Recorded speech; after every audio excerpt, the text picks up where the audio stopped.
Hi y'all, welcome to the homestead. I'm Heather. Today I wanted to bring you along and share with you how I'm going to be maintaining those the bananas that I planted earlier in the year. They're getting huge, as you can tell. This is the Cavendish banana. I'm so proud of these things. I'm so happy to have these things on the homestead. I'm excited to hopefully get a harvest off of these guys. So, and here is the Java banana, also known as the ice cream banana. This is the one that I did the main video on. This is the first year that we've been growing bananas, and I want to share with you guys how we've been maintaining those. So we're going to try to overwinter them and see if we can get some bananas. So, because we're here in Zone 8A, and the varieties that we are growing are ice cream banana and the Cavendish banana. They're supposed to be hardy in our area, so we are going to see how well this goes. Alright guys, so like I said, everything's an experiment this year. Most things are anyways. So everything's a start. We are building the homestead this year, so if this is something you're interested in finding out if it works, go ahead and subscribe so you guys can be updated, and hit the like and notifications bell. Alright, so we're going to start with the 8 tips. The number one tip that I can give you guys is, and it's the most important tip that I think I can give you, is that bananas are fast growers, which makes them heavy feeders. So they need to be fed quite frequently. If you are using a slow release fertilizer, you really only need to apply it twice a year. If you're not using a slow release fertilizer and you're using a quick acting fertilizer, you need to fertilize it at least every 2 months. So that way that they grow properly and get the nutrients that they need to be productive. Without the nutrients that they need, they're just not going to be productive. So we need to make sure that we're feeding them a good regimen of fertilizer. Okay, and the second thing is that I can give you a piece of advice is that the bananas they're going to require at least a minimum of 6 hours of sunlight a day. Okay, so right here where we have them, we get sunlight all day long. We will be adding other things to the garden area here, or our food forest area here. It's going to kind of be a mix of both, I guess. So like I said, we're building it, and I'm kind of going with a couple of different ideas. So we're going to be building as we go. So try not to get distracted, because I can. So we're going to stay focused on the maintenance. So for now that they get plenty of sunlight, as you see, it is quite early in the day, and we are already been in the sun for several hours. All right, so now that we need to make sure that we don't allow too many of the small pups to form around it. We only want to allow 2 to 3 to produce around the base of the original mother stem or stalk. And that's because we don't want it drawing too much energy from the mother plant, because we do want to make sure that it blooms. So we're going to try to keep all of the energy, or most of the energy, going into the main plant. So that way we can at least try to get those bananas this year.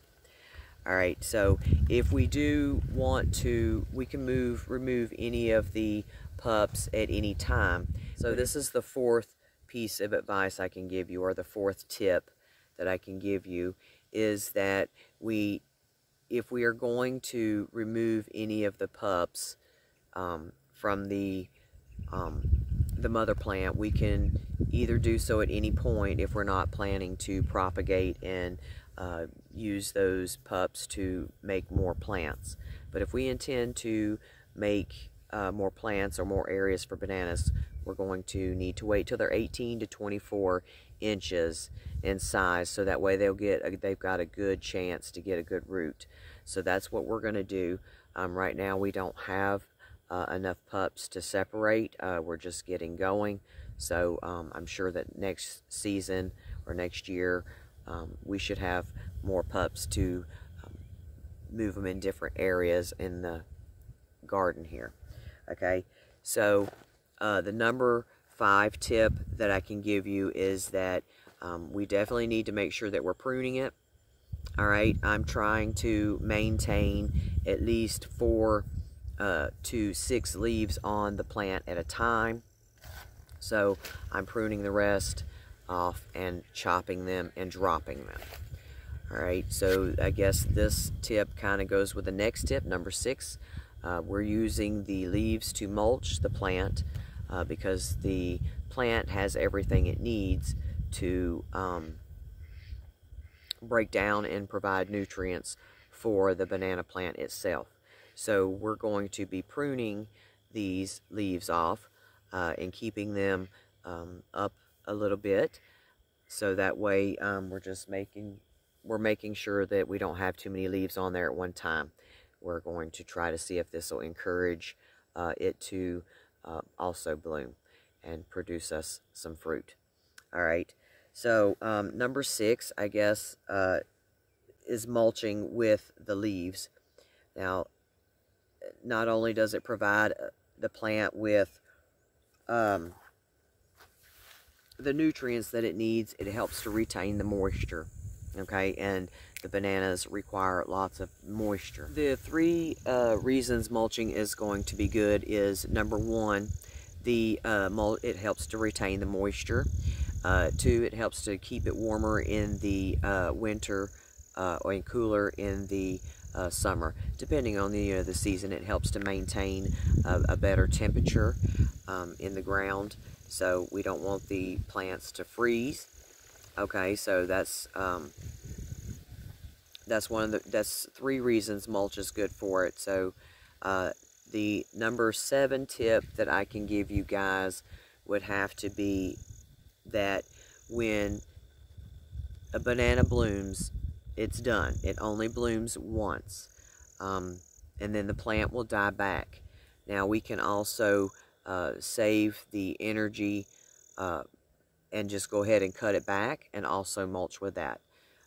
So not allowing the mother plant to die back and going ahead and mulching, that the stalk is so full of moisture that it's a definite benefit to go ahead and cut it back and to mulch with it, so it just kind of helps to maintain the moisture level in the ground, as well as provide the nutrients that the plant needs to flourish. So the final tip I can give you guys is number 8, is that bananas are not winter hardy.